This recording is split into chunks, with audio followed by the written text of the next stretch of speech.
रोज एक नई कहानी देखने के लिए चैनल को सब्सक्राइब करें और बेल आइकन दबाना ना भूलें। काजल टीवी पर न्यूज में उर्फी जावेद की न्यूज देख रही थी, जिसमें बताया जा रहा था कि उर्फी जावेद अपने यूनिक फैशन की वजह से गूगल पर सर्च करने वालों में नंबर 1 पर आ रही है। ये सुनकर काजल खुद से कहती है, वो ये बंदी तो अलग ही लेवल की पागल है। मतलब दुनिया इतनी नफरत भरी नजरों से देखती है इसको, लेकिन फिर भी इसको कोई फर्क ही नहीं पड़ता। ऊपर से गूगल पर सर्च होने वाले लोगों में सबसे ऊपर आई है ये। काजल खुद से बात करने में बिजी थी कि इतने में उसकी माँ रेखा उसके पास आती है और उसको टीवी देखने में अपना समय बर्बाद करते हुए देखकर कहती है, तू मत सुधरियो। पता है कि तेरी शादी है, घर में इतने सारे काम है, लेकिन तुझे तो कुछ सुनना ही नहीं है, बस टीवी निहारना है। माँ, आपको नहीं पता मैं किसके बारे में देख रही हूँ। उर्फी जावेद आजकल ये फैशन आइकॉन बनी हुई है। मुझे भी इसके जैसे फेमस होना है। फेमस बाद में होई हो, पहले जाकर अपने दोस्तों के साथ शादी का लहंगा फाइनल करके आ। हाँ माँ, मैं तो ये भूल ही गई थी। अभी रिया को कॉल करती हूँ। काजल रिया को कॉल करती है और सीधा मॉल आने को बोल देती है।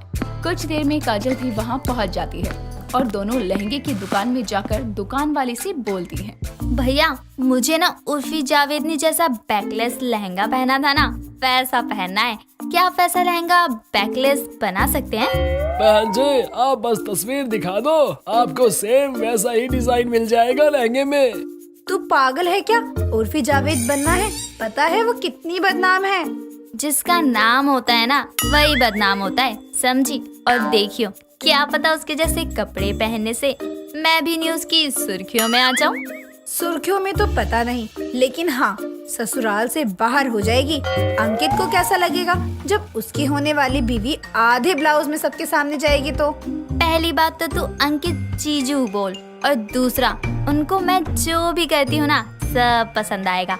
और मेरी शादी है, मुझे जो पसंद है मैं वैसा ही लहंगा लूंगी और उसका ब्लाउज भी वैसा ही बनवाऊंगी। काजल एक लहंगा पसंद करके उसको फिटिंग के लिए दे देती है और उसके ब्लाउज को उर्फी जावेद के स्टाइल में सिलवाने को भी बोल देती है। जिसके बाद सारी शॉपिंग करके वो रिया को उसके घर छोड़कर अपने घर आती है। समय कैसे बीत जाता है पता ही नहीं चलता। काजल की शादी का दिन आता है और वो लहंगा पहनकर पूरी तरह तैयार होकर जब सबके सामने आती है तो उसका आगे का डीप गला और पीछे से बैकलेस ब्लाउज देखकर शादी में आए लोग बातें बनाने लगते हैं।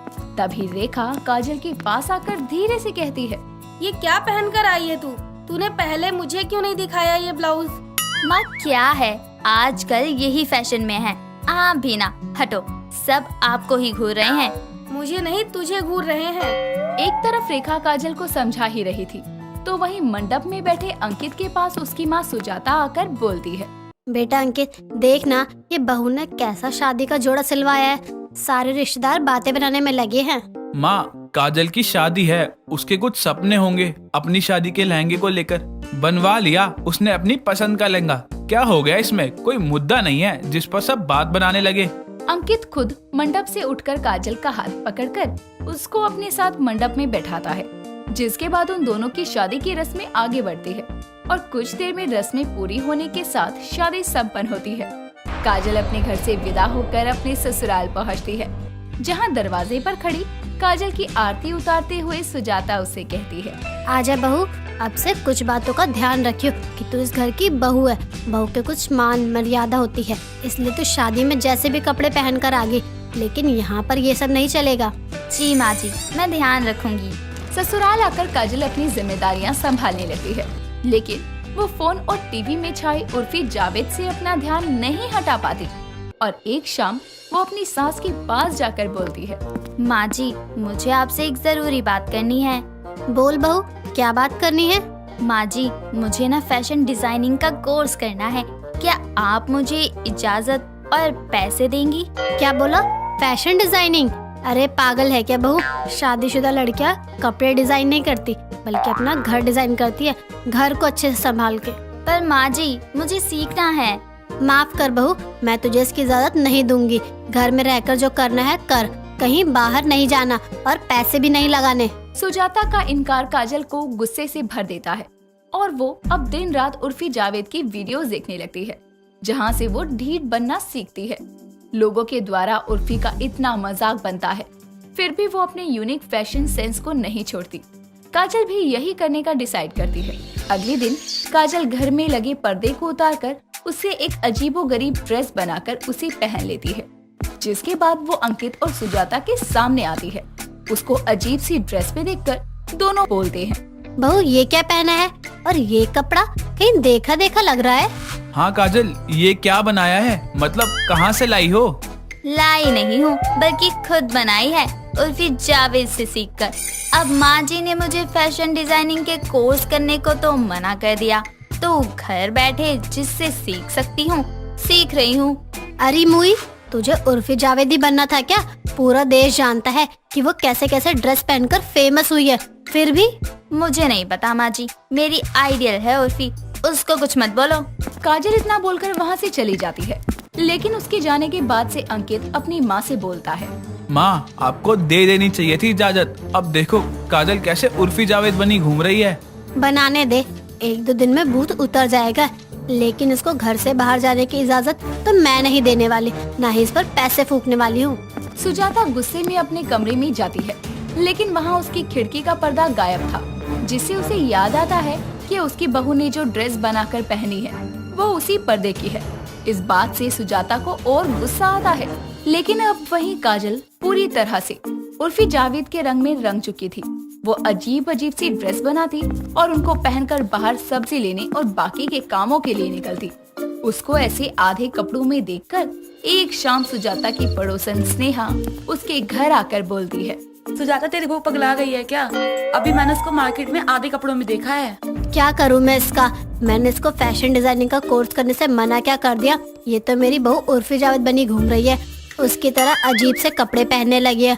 बताओ मैं क्या करूँ? मान भी तो नहीं रही है। अरे बहन, तो जाने दो ना बहू को सीखने। अरे कम से कम कुछ सीख कर ढंग के कपड़े तो पहनेगी, वरना जैसे उर्फी जावेद हमेशा चर्चा में रहती है अपने आधे कपड़ों की वजह से, वैसे ही तुम्हारी बहू भी मोहल्ले में ट्रेंडिंग टॉपिक बनी रहेगी। आते जाते किसी की उल्टी नजर पड़ गई ना तो बुरा भले ही कपड़ों में ना हो, लेकिन समाज की सोच तो खराब ही है। शायद तुम सही कह रही हो स्नेहा, मुझे अपनी बहू को ये कोर्स करने देना चाहिए। स्नेहा सुजाता को समझाकर वहाँ से चली जाती है और जब कुछ देर में काजल घर आती है तो सुजाता काजल को रोककर उससे कहती है, काजल बहू, मैंने तुझे ये फैशन डिजाइनिंग कोर्स करने की इजाजत दी और तुझे ये तेरे कोर्स के पूरे पैसे दूंगी, पर तू ये अब से अजीब सी ड्रेसें पहनना छोड़ दे बहू। सच्ची माँ जी, आप मान गई? अरे मुझे पता ही नहीं था कि आप इतनी जल्दी मान जाएंगी। वैसे आपका शुक्रिया, मैं कल ही जाकर अपना रजिस्ट्रेशन करवा कर आऊंगी उस कोर्स में। अगले दिन काजल जाकर एक फैशन डिजाइनिंग के कोर्स में अपना रजिस्ट्रेशन करवा कर आ जाती है, जिसके बाद कुछ दिनों की क्लास लेने के बाद वो एक ड्रेस बना कर लाती है और उसको पहनकर सुजाता और अंकित के सामने आती है। काजल की ड्रेस देखकर सुजाता हैरान हो जाती है, क्योंकि उसकी ड्रेस प्लास्टिक की पन्नी से बनी साड़ी थी। ये देखकर सुजाता कहती है, तेरे कोर्स पर इतने पैसे इसलिए फूक रहे हैं क्या हम, ताकि तू ये पन्नियां पहनकर घूमे? अरे माँ जी, आप नहीं जानती ये ड्रेस किसने बनानी सिखाई है? किसने? खुद उर्फी जावेद ने। मैंने उसकी ही तो फैशन डिजाइनिंग की क्लास ज्वाइन की है। अब देखना, मैं बहुत अच्छे से घर के खराब कपड़ों से ना अच्छी अच्छी ड्रेस बनाना सीख जाऊंगी। काजल की ये बात सुनकर सुजाता अपने सर पर हाथ रखकर बैठ जाती है और बोलती है, हे भगवान, जिससे बचने के लिए मैंने इसे इजाजत दी थी, ये तो उसी कुएं में मेरे पैसे लेकर कूद गई। मुझे नहीं चाहिए ये उर्फी जावेद पार्ट 2।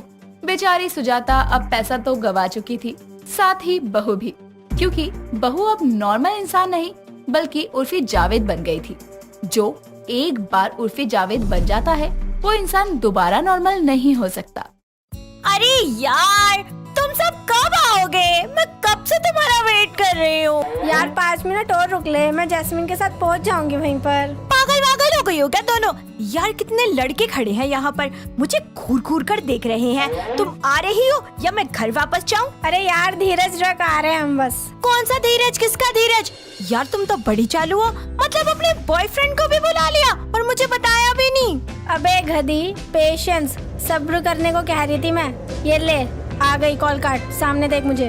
रोशनी सामने देखती है कि उसके आगे एक कार खड़ी है जिसमें उसकी दोनों फ्रेंड्स जैस्मिन और श्रेया हैं और वो उसी कार में बिठा लेती हैं। यार तूने मुझे बताया क्यों नहीं कि तू कार लेकर आ रही है? हमने सोचा कार से ही चलते हैं तीनों घूमने और फिर मजे करेंगे पूरे दिन और जल्दी भी आ जाएंगे। हाँ, हम घूमेंगे फिरेंगे और फिर अपने फेवरेट चिली पटेटो खाएंगे। ओहो बेटा, वो हमारी नहीं तेरी फेवरेट चीज है, चिली पटेटो। हाँ हाँ, तुम दोनों को तो पता ही है ना कि मुझे चिली पटेटो कितने पसंद है। हाँ पता है, और इसीलिए तेरे लिए एक सरप्राइज लेकर आए हैं। और बात करते करते तीनों एक मॉल में पहुंच जाते हैं और वहां खूब सारी शॉपिंग करते हैं, साथ ही मूवी भी देखते हैं। और कुछ ही देर के बाद तीनों खाना खाने के लिए एक अच्छे से रेस्टोरेंट में जाती हैं, जहां वेटर के आते ही रोशनी फटाक से बोलती है, वेटर मेरे लिए सेजवान चिली पटाटो, एक honey chilli potato, garlic chilli potato जल्दी से लेकर आओ। ये सब हम मिलकर खाएंगे? नो नेवर, कभी नहीं। अपना अपना खाओ, अपना अलग ऑर्डर करो तुम। वेटर आप एक मंचूरियन और 2 लार्ज पिज्जा ले आओ, और हाँ एक मार्गरेटा और एक कैप्सिकम पिज्जा। कुछ ही देर के बाद वेटर सबके ऑर्डर्स ले आता है और रोशनी अपने चिली पटेटो खाने लगती है और खाने के बाद डकार मार देती है। इसके बाद तीनों क्लब में जाकर ढेर सारे मजे करती हैं और देर रात को अपने अपने घर लौटती हैं। वक्त बीतता जाता है। ऐसे ही एक दिन रोशनी शॉपिंग करके वापस घर आ रही होती है कि तभी वो अपने बॉयफ्रेंड दीपक को कॉल करती है और उससे बोलती है, दीपक तुम कब आ रहे हो? मैं दीपक नहीं हूँ, उसका फ्रेंड रघु हूँ, और जल्दी आ जाओ, दीपक का एक्सीडेंट हो गया है, जल्दी उसके घर आ जाओ। क्या? मैं अभी पहुँचती हूँ। रोशनी जल्दी से दीपक के घर पहुंचती है और जैसे ही वो अंदर जाती है तो वहाँ बहुत ज्यादा अंधेरा होता है। वो डरती हुई थोड़ा आगे बढ़ती है कि तभी एकदम से लाइट ऑन हो जाती है और जोर से पार्टी पॉपर्स ब्लास्ट होते हैं। ऐसे में रोशनी देखती है कि पूरा घर लाइटिंग और डेकोरेशन से सजा हुआ है और दीपक हाथों में गिफ्ट लेकर सामने चलकर आते हुए कहता है, happy birthday to you, happy birthday to you. कैसा लगा मेरा सरप्राइज रोशनी बेबी? तुम पागल हो क्या? कितना डर गई थी मैं, तुम्हें लेकर भागते भागते आई हूँ मैं। सॉरी जान, बट तुम्हें सरप्राइज भी तो देना था। आज तुम्हारा बर्थडे जो है, भूल गई ना इस बार भी पिछली बार की तरह? हाँ दीपक, और हमेशा की तरह एक बार फिर मैं अपना बर्थडे भूल गई। जल्दी केक काटना, भूख लग रही है। तुम्हें तो मैं बताऊंगी, इनके साथ रह रहकर तुम भी बिगड़ गए हो। इतना कहकर रोशनी केक कट करती है और वो दोनों को खिलाती है, जिसके बाद रघु घर चला जाता है और रोशनी अपने बॉयफ्रेंड दीपक से बोलती है, अच्छा मेरा गिफ्ट दो। हाँ हाँ देता हूँ। मुझे पता था कि तुम मेरे लिए चिली पटाटो जरूर लेकर आओगे। चलो अब जल्दी से मुझे अपने हाथों से खिला दो। ये लो, खाओ और ठूसो। मुझे पता था तुम्हारे बर्थडे पर अगर ये नहीं लाया तो तुम्हारा मूड अपसेट ही हो जाना है। वो सब कुछ तो ठीक है, लेकिन तुम दिल्ली वापस कब आए और तुम्हारी मम्मी कहाँ है? ओफो, आज ही आया हूँ और मम्मी सत्संग में गई हैं। थैंक यू सो मच दीपक, अपनी रोशनी का बर्थडे इतना रोशन करने के लिए। अच्छा ये बताओ कि शादी कब कर रहे हो, या फिर मैं दूसरा हस्बैंड ढूंढ लूं? अरे नहीं मेरी जान, मैं आज पक्का कर लूंगा बात मम्मी से। इतना बोलकर रोशनी अपने घर वापस आती है। वक्त बीतता जाता है। दीपक भी अपनी विधवा माँ रितु से रोशनी के बारे में सब बता देता है, जिसके बाद वो दोनों शादी के लिए राजी हो जाते हैं। अगले दिन दोनों के परिवार वाले आपस में मिलते हैं और अगले ही हफ्ते दोनों की बड़ी धूमधाम से शादी करवा देते हैं, जिसके बाद रोशनी अपने ससुराल की सारी जिम्मेदारियां बखूबी संभाल लेती है। ऐसे ही शादी के 2 दिन बाद रितु अपनी बहू से कहती है, बहू तूने अखबार वाले से बात कर ली? उसका हिसाब तो कर दिया ना तूने? हाँ माँ जी, मैंने सारा हिसाब अच्छे से कर दिया है।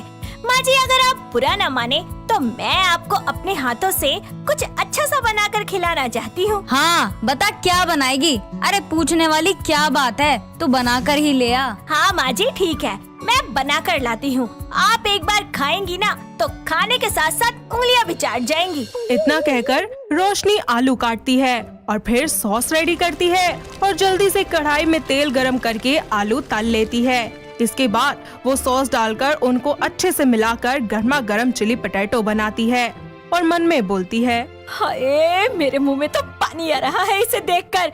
अभी खा लूं, मन तो कर रहा है सारा, लेकिन पहले माँ जी को तो खिला दूं। वो चिली पोटैटो को एक बाउल में डालकर अपनी सास के सामने ले जाकर रख देती है और बोलती है, ये लीजिए माँ जी, गर्मा गर्म चिली पोटैटो, खाइए और बताइए। अरे खाने तो दे बहू, बहुत गर्म है अभी। अरे वाह, क्या टेस्टी है बहू, ला और दे दे। जी माँ जी, खाइए ना। अरे बहू, इसमें क्या क्या है वैसे, जरा मुझे भी तो बता दे।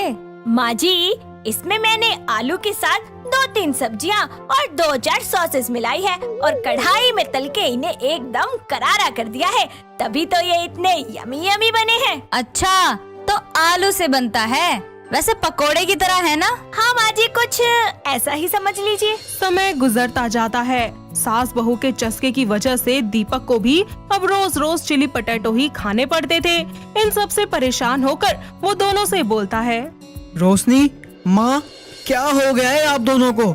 माँ, रोशनी कम थी क्या जो आपने भी चिली पोटैटो खाने शुरू कर दिए? मैं पक चुका हूँ लंच और डिनर में चिली पोटैटो खा खा कर। आप दोनों को अपनी हेल्थ की चिंता नहीं है, पर मुझे आप दोनों की है, और अपनी भी। अरे बेटा, ये तो आलू है, इससे क्या नुकसान होगा भला? हाँ दीपक, इसे खाने में प्रॉब्लम ही क्या है? क्या बात करनी है रोशनी तुम्हें? तुम तो वैसे भी दीवानी हो इस खाने की। डॉक्टर से पूछो एक चीज, ज्यादा खाने से कितनी दिक्कत हो सकती है, और चिली पोटैटो इतने मिर्च मसाले वाले होते हैं, नुकसान करेंगे आगे जाकर। मत खाओ आप दोनों की फिक्र है इसलिए बोल रहा हूँ। अच्छा बाबा, ठीक है, इतना नहीं खाएंगे अब। खुश? और बहू, तू इसे नॉर्मली खाना बना कर दियो सारा टाइम। इतना कहने सुनने के बावजूद भी उन दोनों के कान पर जूं तक नहीं रेंगती और दोनों दीपक को बिना बताए बाहर जाकर चिली पोटैटो खाने लगती है। ऐसे ही एक रात रितु को बहुत ही ज्यादा घबराहट महसूस होती है और वो वहीं पर ही बेहोश होकर गिर जाती है। कुछ ही मिनटों के बाद दीपक पानी पीने के लिए जाता ही है कि उसकी नजर अपनी बेहोश माँ पर पड़ती है। वो जल्दी से रोशनी को आवाज देता है और फिर दोनों मिलकर रितु को हॉस्पिटल ले जाते हैं, जहाँ डॉक्टर उसका इलाज करते हैं और काफी सारे टेस्ट करने के बाद डॉक्टर कहते हैं, मिस्टर दीपक, आपकी मदर ने कोई हाई क्वांटिटी में बाहर की चीज खाई है, शायद आलू ही हो। इस वजह से उनका ब्लड प्रेशर सडनली हाई हो गया है और टेस्ट में पता चला है कि उन्हें डायबिटीज की शिकायत भी है। कुछ ही देर के बाद दीपक अपनी माँ को घर ले आता है और दीपक डॉक्टर की बात सुनकर अपनी माँ और बीवी दोनों को ही समझाता है कि चिली पोटैटो खाने के नुकसान क्या है, और इसके बाद वो दोनों सास बहू चिली पोटैटो खाना हमेशा हमेशा के लिए छोड़ देती है। भले ही वो कभी कभी उसे खा लेती है, लेकिन जो उनकी लत थी वो हमेशा के लिए छूट जाती है और इस तरह उनका पूरा परिवार एक बार फिर से हंसी खुशी रहने लगता है। दोस्तों, अगर आपको ये कहानी पसंद आई तो इसे लाइक करें, शेयर करें और कमेंट करके बताएं कि कहानी में आपको सबसे अच्छा क्या लगा।